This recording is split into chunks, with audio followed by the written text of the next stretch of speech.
compañía y bien informado con Caché Noticias. Y vamos a hablar de un tema que ha sido noticia ya por más de una semana. Sí. Lo que ocurre en la penitenciaría del Litoral, lo que ocurre en el sistema carcelario y que las autoridades de gobierno han reconocido que todavía no se ha retomado el control total, al menos dentro de la penitenciaría. Hay un informe que publica a diario El Universo sobre la crisis carcelaria. Dice que 7 cabecillas de bandas en cárceles de Guayaquil suman 65 denuncias y 46 juicios. La crisis carcelaria se agravó desde 2019, provocando una guerra interna por liderazgos que repercute en las calles y que tiene a 7 narcosoldados en pugna. Se habló también ya de cómo está distribuida la penitenciaría, ¿no? En cada pabellón, quién es líder de cada pabellón. Y en lugar de ser que en este pabellón están los de delitos menores, en este pabellón los delitos medios, en este pabellón de acá los cabecillas de las bandas, no, ahí es por a qué banda tú perteneces, te vas al pabellón tal, a qué banda tú perteneces, te vas al pabellón 7. Así se manejan las cosas en las cárceles, Carlos Acoto. Sí, está clarísimo que el Estado no tiene control, que son las organizaciones delictivas las que deciden quiénes entran y quiénes salen. Y que si hoy hay una calma en las cárceles del país, una relativa calma, es porque ellos así lo quieren en este momento. Cuando no lo quieran, pues veremos un nuevo estallido de violencia, Joana. Pero vamos a conversar justamente con Ramiro Narváez, el expresidente de la Comisión de Soberanía y Seguridad, quien hizo un recorrido por la penitenciaría del Litoral y queremos saber qué fue lo que vieron ahí. Economista, ¿me escucha? Aló, buenos días. Muchísimas gracias por el espacio. Un gusto poder saludar con ustedes. Un saludo afectuoso a Guayaquil y a todos los lugares donde les escuchan. Efectivamente, el día lunes realizamos una visita a este centro de rehabilitación como parte de un proceso de fiscalización que estamos realizando desde aproximadamente 4 meses. Estos hechos, lastimosamente, hacen noticia cuando hay muertes o generan preocupación en las autoridades cuando hay muertes, pero luego de 1 o 2 semanas nuevamente van al olvido. Y esa es una misión que la Comisión de Soberanía, Integración y Seguridad Integral tiene, de que este tema sea analizado permanentemente. ¿Qué vimos en la penitenciaría? Primero, evidentemente, el perímetro de la penitenciaría o la parte frontal de la penitenciaría está resguardada por el Ejército Nacional, los militares están presentes. En la parte interior, en una primera etapa, en un primer filtro, están presentes los policías, nuestra fuerza pública, los controles de seguridad, el cacheo se lo hace, pero se confía más en el trabajo manual que se puede hacer porque el escáner, el primer escáner que está en el ingreso, no funciona. Cuando se pasa al segundo filtro, hay 3 escáneres, cada uno tiene funciones y roles diferentes, pero en el segundo filtro de los 3 escáneres, 2 funcionan, 1 no funciona, es decir, ya iríamos 4 escáneres total, 2 sí funcionan, 2 no funcionan. Luego de eso, se ingresa ya a la parte administrativa y está directamente ya conectada con los pabellones. Este es un edificio de 1950. Las condiciones no son las adecuadas ni para los reclusos, ni tampoco para el personal administrativo. Cuando ingresamos a las oficinas donde están los funcionarios públicos trabajando, están las muestras, los residuos de las balas, están las incrustaciones de estas balas en las paredes, los agujeros en los vidrios. Es decir, por una parte están en constante peligro. Y segundo, la condición física de sus oficinas no es la más adecuada, están hacinados, no están digitalizados la mayoría de los procesos, las carpetas están prácticamente amontonadas en unas especies de bodega, entonces cualquier documento, cualquier carpeta se puede perder. Y lo más grave que me pareció en esta visita también fue que hay una interrelación directa con los papeles, es decir, cuando un privado de la libertad necesita hacer algún trámite administrativo, va a este sector sin ninguna custodia, sin esposas y en un número grave. O sea, hubo un momento en donde en estos espacios había más reclusos que funcionarios. conversamos con las autoridades, con el director del SNAI, con su equipo de trabajo, y ahí evidenciamos algo que ya lo veníamos anticipando. No hay el control de las cárceles. Ustedes en la introducción señalaron algunos puntos que son vitales. Nosotros hemos pedido que se genere la separación de los privados de la libertad, que en función de su edad, del delito que cometieron, de su perfil, si es que es alguien peligroso o no, se los pueda clasificar. Y efectivamente esa clasificación que ayudaría bastante en retomar el control de las cárceles no está realizada porque esa decisión no está en manos de las autoridades, ya que los privados de la libertad viven en un mundo aparte, viven en una sociedad que ellos han construido y que ellos la monitorean, la organizan, la controlan, y todo esto se da al interior de los pabellones. Ahora, asambleísta, esa reclasificación o separación de los reos no solo la pide la Comisión de Soberanía, lo ha pedido ya por meses la policía y no ha tenido ninguna respuesta por parte del SNAI. ¿Qué les dice el SNAI? ¿Por qué no ha podido hacer esta reclasificación de los presos según su peligrosidad? Porque esta reclasificación podría generar nuevamente inconformidad por parte de los reclusos y el SNAI no tendría la capacidad de controlar esa inconformidad. Es la verdad. El SNAI es una institución muy débil, muy frágil, y ese ha sido otro de los cuestionamientos que hemos realizado nosotros al Estado en general, porque se ha debilitado la institucionalidad. No hay quien la dirija. El director del SNAI es responsable de una parte del sistema de rehabilitación social, pero la máxima autoridad, que es el presidente del directorio del organismo técnico, estuvo ausente 4 meses, no fue nombrado.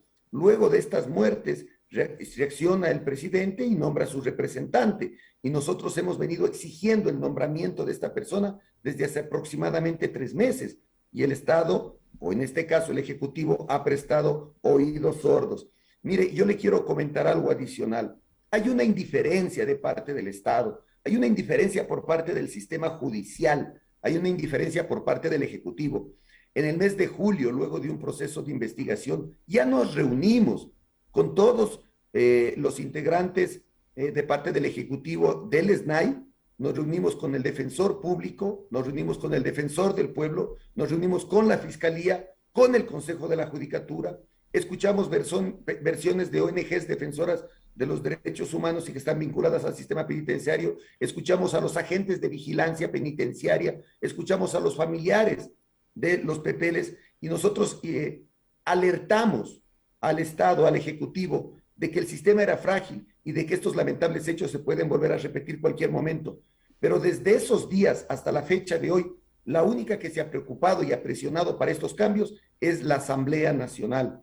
Ellos saben lo que está pasando, saben cuáles son los errores, los diagnósticos están claros. Imagínense que en un trabajo que hicimos nosotros el día sábado que pasó, tomamos la decisión de presentarle al Estado, al gobierno, algunas propuestas de corto plazo que se las puede implementar sin necesidad de recursos, sino únicamente con la voluntad política. Y son 33 acciones que se las puede implementar de manera inmediata y que lastimosamente el Ejecutivo pudo haberlas implementado en el pasado, pero no la hizo.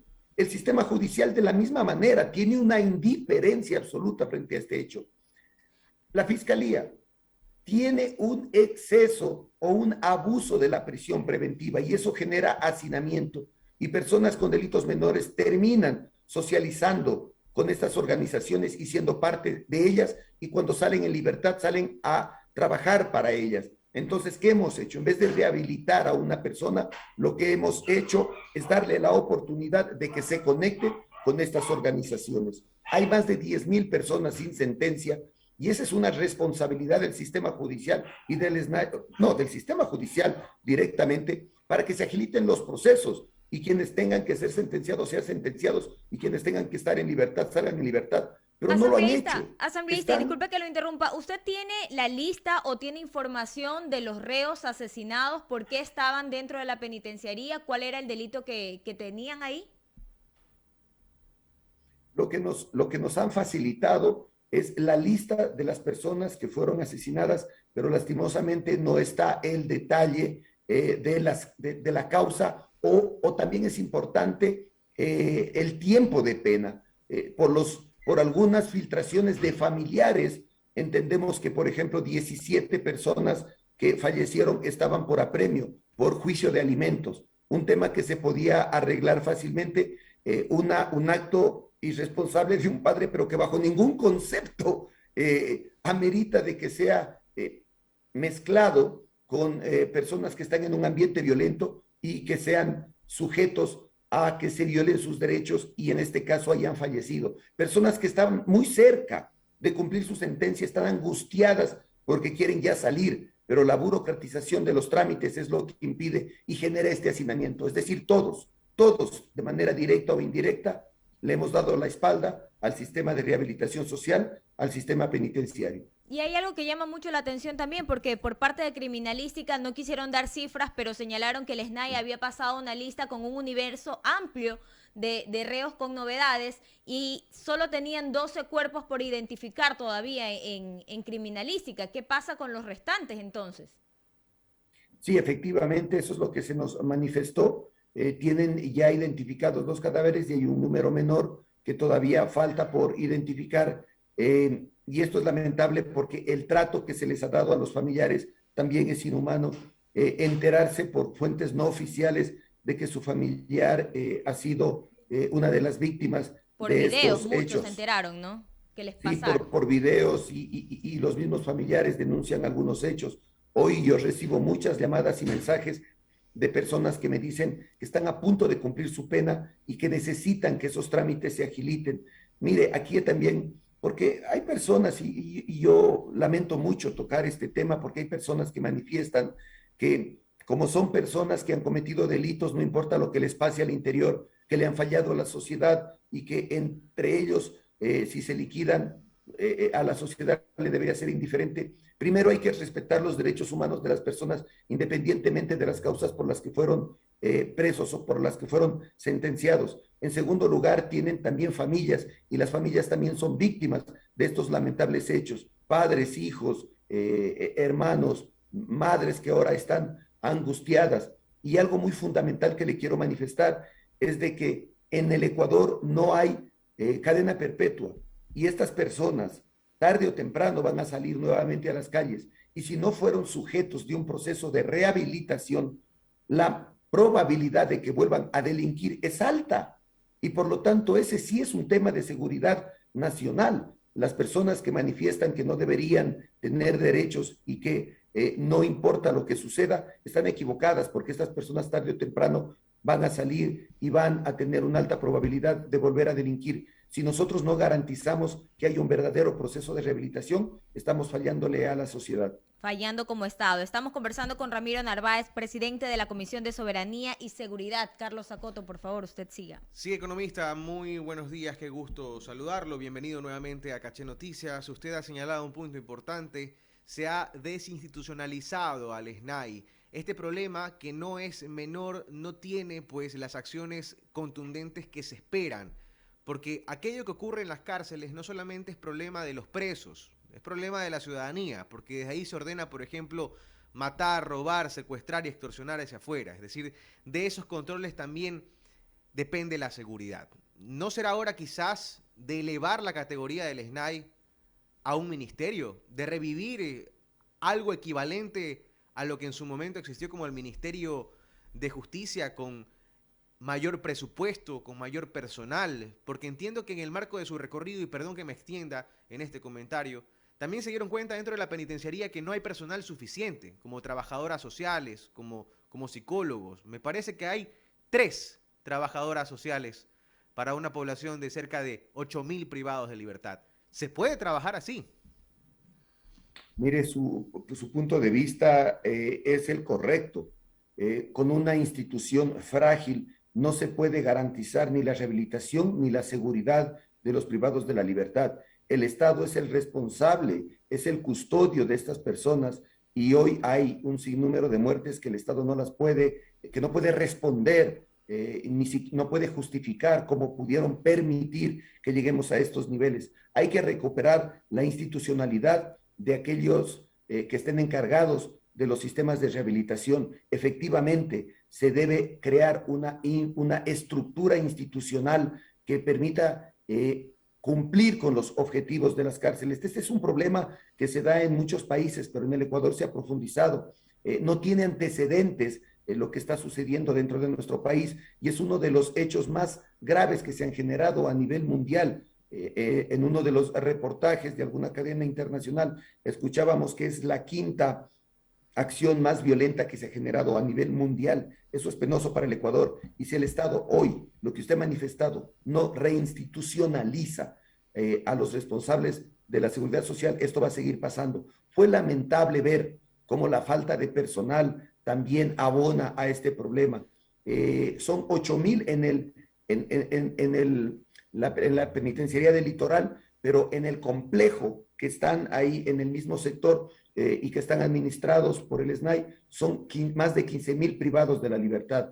Efectivamente, hay 4 trabajadoras sociales para este número de PPLs, hay 10 psicólogos, los médicos que designa el Ministerio de Salud no asisten, algunos entiendo porque les es cómodo no asistir y dedicarse a otras actividades, y otros efectivamente porque han manifestado su temor de trabajar en este espacio que puede poner en riesgo su vida.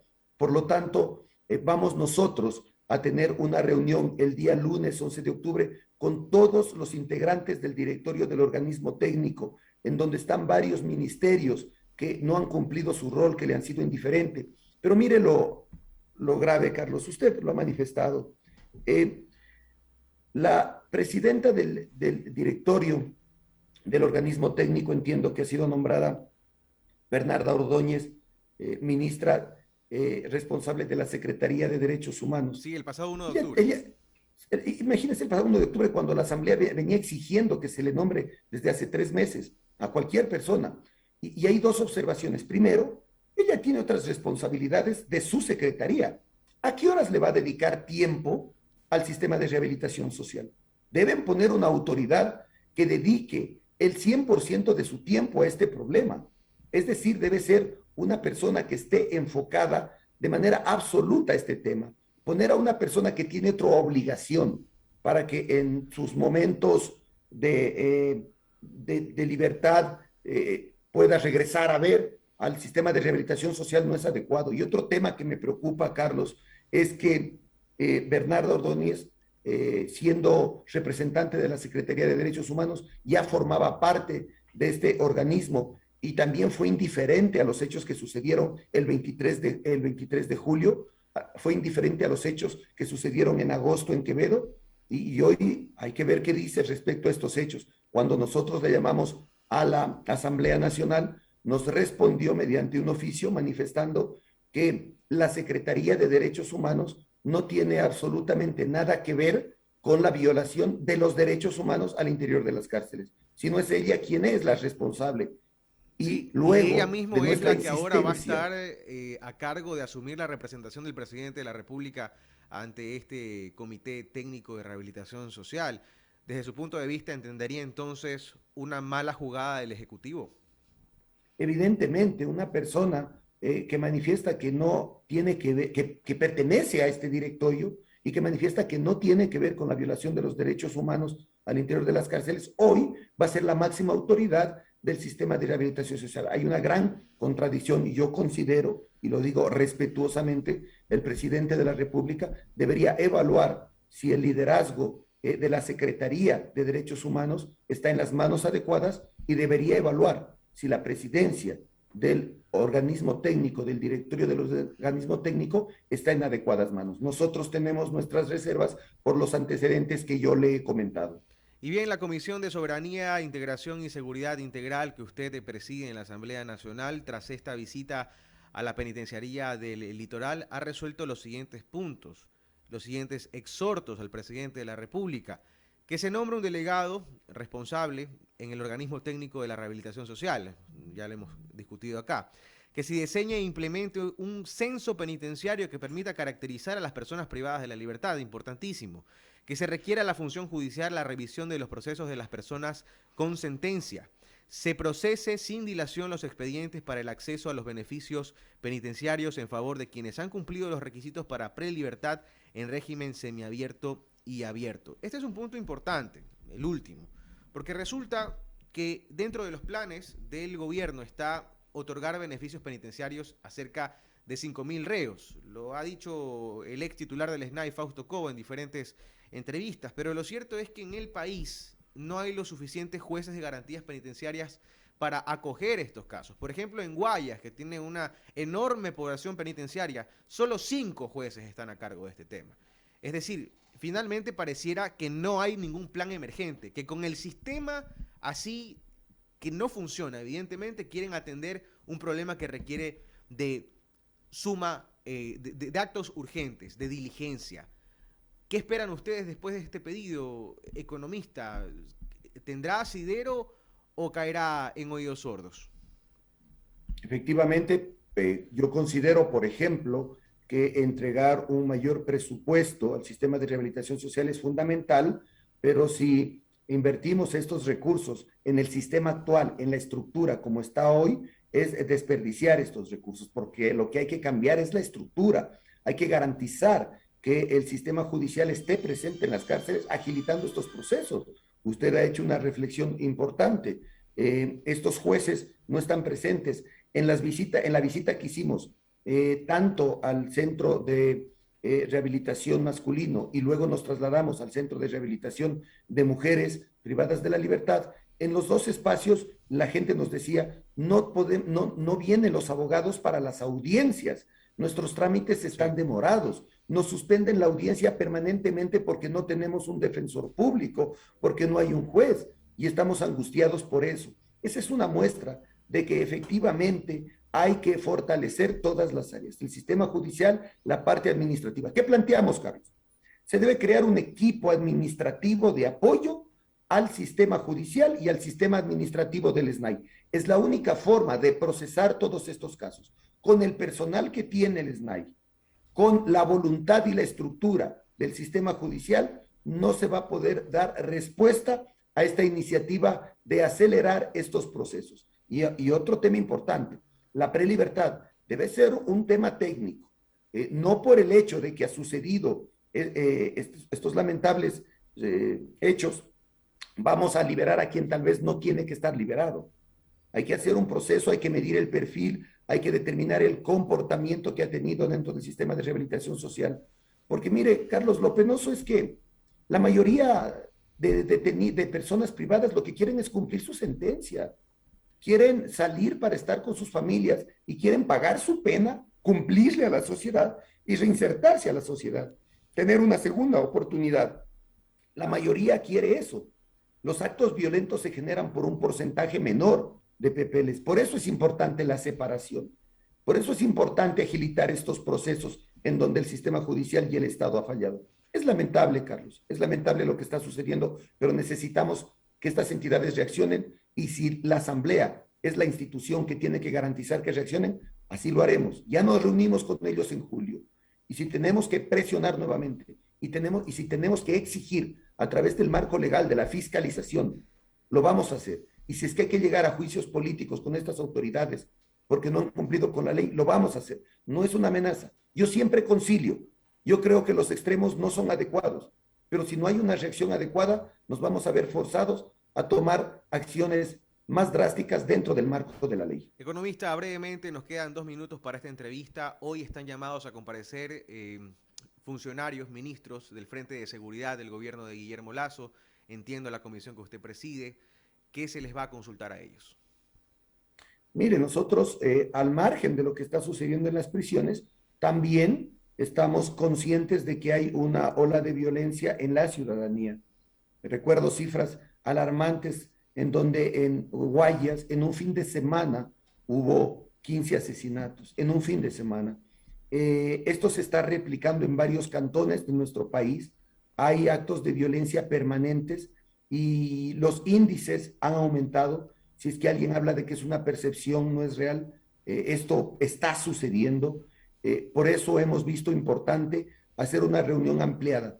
Nosotros les hemos llamado a la comisión, pero a esta reunión han sido invitados todos los presidentes y vicepresidentes de otras comisiones y los integrantes del CAL, de la Asamblea, incluidas las autoridades, esperemos que estén presentes, porque es un tema grave. La seguridad le compete a toda la Asamblea, no únicamente a nuestra comisión. Va a comparecer la ministra de Gobierno, el ministro de Defensa, el ministro de Relaciones Exteriores, y también se le ha pedido que asista el director del Centro de Inteligencia Estratégica. ¿Por qué surgió esto? Uno, por los indicadores de violencia que se han disparado en las últimas semanas, y dos, Carlos, porque el gobierno canadiense, y por eso va el ministro de Relaciones Exteriores, se pronunció respecto a que Ecuador es un territorio peligroso y advertía a sus ciudadanos de estos hechos. Imagínese lo que sucede eso para la imagen del país en términos de que puedan visitarnos, hacer turismo o que puedan invertir recursos en nuestro territorio. Ese es un punto negativo. También se pronunció el gobierno americano, en donde el Ecuador lo pone en una lista sobre las rutas del narcotráfico. Y estamos en una lista en donde advierten que en el Ecuador esta actividad se ha generalizado y que somos uno de los principales centros de movilización de esta materia ilícita, y que somos uno de los principales puertos de donde sale la droga hacia otros países. Sí, es la dura realidad, economista, de la imagen que tiene Ecuador a nivel internacional sobre estas alertas que se están encendiendo y que invitan a que el turismo incluso no venga al país por la situación. Estaremos pendientes de estas comparecencias de los ministros, tanto de gobierno, de defensa, también el canciller, y entiendo que también el titular del CIES, del Centro de Inteligencia Estratégico, Fausto Cobo, y sus declaraciones al interior de esta comisión. Queremos agradecerle, economista Ramiro Narváez, presidente de la Comisión de Soberanía y Seguridad, quien nos ha acompañado esta mañana. Muy amable. Muchísimas gracias, un fuerte abrazo.